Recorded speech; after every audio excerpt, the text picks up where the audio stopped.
উন্নয়নের ছোঁয়া লাগেনি শতবর্ষী দেশের অন্যতম প্রশিক্ষণ বিমান ঘাঁটি সংলগ্ন শমশেরনগর স্টেশনে।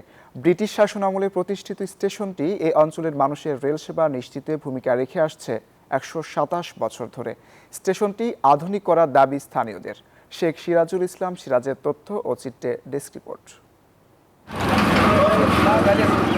নানা সংকটে জর্জরিত মৌলভীবাজারের কমলগঞ্জের শমশেরনগর রেল স্টেশন সেবার মান শূন্যের কোটায়। একটু বৃষ্টি হলে ছাদ দিয়ে পানি পড়ে প্ল্যাটফর্ম সহ অফিস কামরাতেও।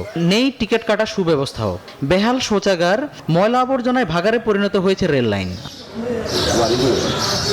পদ্মা সেতু, মেট্রো রেল এবং এলিভেটেড এক্সপ্রেসওয়ে নির্মাণের গর্বিত অংশীদার বসুন্ধরা সিমেন্ট।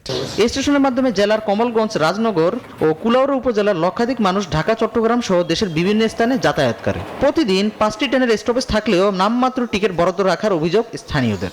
2 দিন আগে বলে 3 দিন আগে বলে টিকিট নাই, এটা একটা বড় প্রবলেম। ওনারা কি করে টিকিটগুলো রাখেনি না গায়েব করে রাখে। স্টেশনে যাত্রীদের বসার মতো কোনো জায়গা নেই, স্টেশনের কোনো উন্নয়ন নেই, কোনো চোয়া নেই, টিকিট সংকট। তখন টিকিট না পাইলে কেমনে কি করবো আমরা? ভূমিদস্যুতার কবলে পড়ে সংকীর্ণ হচ্ছে রেল স্টেশন, অভিযোগ স্থানীয়দের। দখলি জমিতে উঠেছে মার্কেট ও বাড়ি।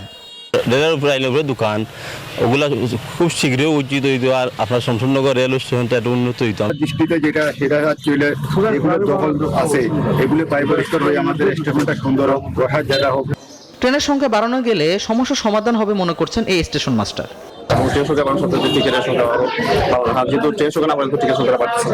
আর উচিত সিলেট থেকে ঢাকা বা সিলেট চট্টগ্রাম রেখে আরো একটা ট্রেন বাড়ানো উচিত, তাহলে হয়তো বা মানুষের কিছুটা বিভ্রান্তি কমবে। রেলের যাত্রী সেবা নিশ্চিতে উদ্যোগ নেবেন সংশ্লিষ্টরা, প্রত্যাশা যাত্রীদের। Desk report, news 24।